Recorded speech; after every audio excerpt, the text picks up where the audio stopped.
እንደገና መኖርን ይሰጣል።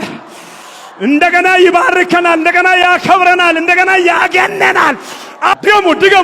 ድገሙ።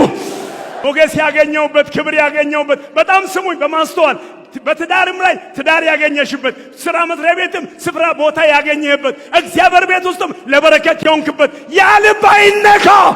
የበሽታን አፍ፣ የሰይጣንን አፍ፣ የመከራን አፍ፣ የአንበሳን አፍ፣ የእሳቱን ኃይል ያጠፋዋል። ኢየሱስ የተገለገለበት ልብ የተጠቀመበት ልብ ይቀጥል። እንደዚህ ይቀጥል በሉ። እንደዚህ ይቀጥል። አጋንንት አይንካው። ዓለማዊነት አይንካው። ሰይጣን አይንካው። ስጋ አይንካው። እስቲ ግብግብ ያርጋችሁ። አንድ ልባችሁ የእናንተ ልብ እናንተን ግብግብ ያርጋችሁ። የኔ ልብ እናንተ ግብግብ ያርገንስ። ኢየሱስ ራእይ ያለው ልብ አስፍቶ የሚያይ ልብ፣ የእግዚአብሔር መንግስት የሚያሰፋ ልብ፣ በቤቴ ያለው የሰላም ልብ፣ የሚዋደድ ልብ፣ የሚከባበር ልብ፣ የሚተዛዘን ልብ፣ የሚቻቻል ልብ። ታውቃላችሁ የእግዚአብሔር ሕዝብ ኢዮብ 4:7 ላይ እባክህ አስብ ይላል። ንጹሕ ሆኖ የጠፋ ከልበ ቅንስ የተደመሰሰ ማን ነው? ልበ ቅን ሆኖ ሰው አይደመሰስም።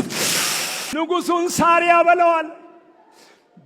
ዳንኤልን ግን በፊቱ ቅንነት ተገኝቶብኛልና አምላኬ መልአኩን ልኮ የአንበሶችን አፍ ዘጋ። ዛሬ ልባችን ቅን ከሆነ ትሑት ከሆነ የአንበሳን አፍ ይዘጋዋል። የበሽታን አፍ ይዘጋዋል። ሃሌሉያ! እግዚአብሔር ካልተናገረው በቀር እኔን አንድ ልጁን 25 ዓመት ሙሉ ጸልዮ ያገኘውን እኔን አያርደኝም። እግዚአብሔር ያለው ነገር አለ ብሎ አብርሃም ለእግዚአብሔር ታዘዘ፣ ይስሐቅ ለአብርሃም ታዘዘ። በሁለቱ መታዘዝ እግዚአብሔር ገባ። አደራ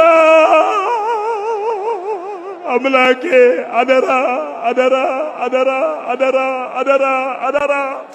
ካንተ ጋር እስኪገናኝ ድረስ አደራ